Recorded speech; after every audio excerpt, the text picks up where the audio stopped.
বিজয়ের মাস ডিসেম্বরের আজ অষ্টম দিন। 1971 সালের 26শে মার্চ মহান মুক্তিযুদ্ধ শুরু হয়ে দীর্ঘ 9 মাস দেশের সর্বত্র চলে রক্তক্ষয়ী সংগ্রাম।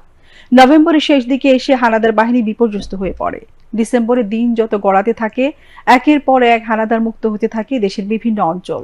নিশ্চিত বিজয়ের পথে এগিয়ে যায় বীর মুক্তিযোদ্ধারা। খালিদা হাসানের প্রতিবেদন। মুক্তিযুদ্ধের ইতিহাসে 8 ডিসেম্বর খুবই গুরুত্বপূর্ণ একটি দিন।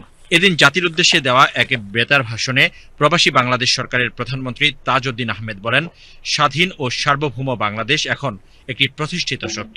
হানাদার বাহিনীর পরাজয় এখন কেবল সময়ের অপেক্ষা। একই সঙ্গে জাতিসংঘের নিরাপত্তা পরিষদে যুদ্ধবিরতি প্রস্তাবে ভেটো প্রদানের জন্য তৎকালীন সোভিয়েত ইউনিয়নের প্রতি কৃতজ্ঞতা জানান তাজউদ্দিন আহমেদ। জনাব তাজউদ্দিন একজন প্রজ্ঞাবান নেতা ছিলেন।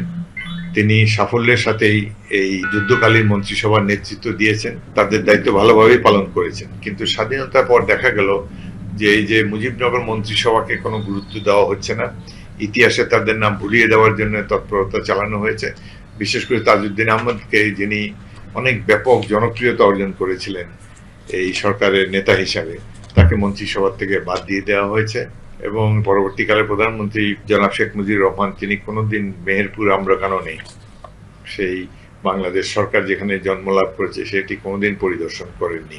মুক্তিযুদ্ধের রণাঙ্গনে প্রাণ বাজি রেখে যুদ্ধ করা বীর সেনানীরা বলছেন, স্বাধীনতার পর থেকেই মুক্তিযুদ্ধের ইতিহাস বিকৃতি শুরু হয়। আর গত 16 বছরে যারা যুদ্ধ করেনি তাদের মুক্তিযোদ্ধা হিসেবে ইতিহাসে প্রতিষ্ঠিত করার অপপ্রয়াস চলে। মুক্তিযুদ্ধের এই যে সশস্ত্র পর্বটি, এটিকে ধামাচাপা দিয়ে তাদের কল্পকাহিনীকেই বেশি গুরুত্ব দেওয়া হয়েছে। যেমন স্বাধীনতা ঘোষণার ব্যাপারটি, মেজর জিয়াউর রহমান স্বাধীনতা ঘোষণা দিয়েছেন, কিন্তু এই কৃতিত্ব তাকে দেওয়া হয়নি। পরবর্তীকালে শেখ মুজিবের মৃত্যুর পর একটা কাহিনী প্রচার করা হলো যে 25শে মার্চ রাত্রে, গভীর রাত্রে, শেখ মুজিবুর রহমান ইপিআর এর সিগন্যাল সেন্টারে স্বাধীনতার ঘোষণার একটি মেসেজ পাঠান। সেই মেসেজটি ইপিআর এর সৈনিকেরা বহির্বিশ্বে ছড়িয়ে দেয় ইথারের মাধ্যমে। ইপিআর এর যে বাঙালি সৈনিকেরা দুদিন আগে থেকেই তারা বন্দী ছিল।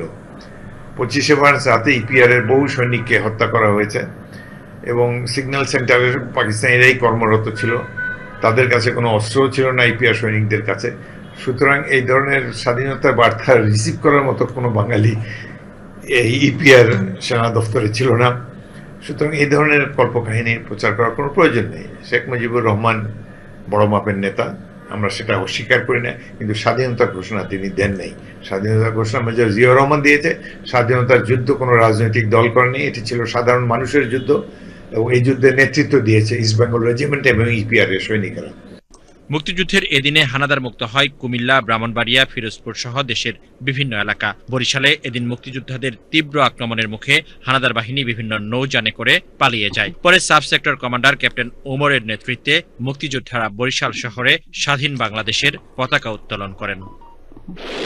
খালিদা হাসান, বাংলাদেশ টেলিভিশন।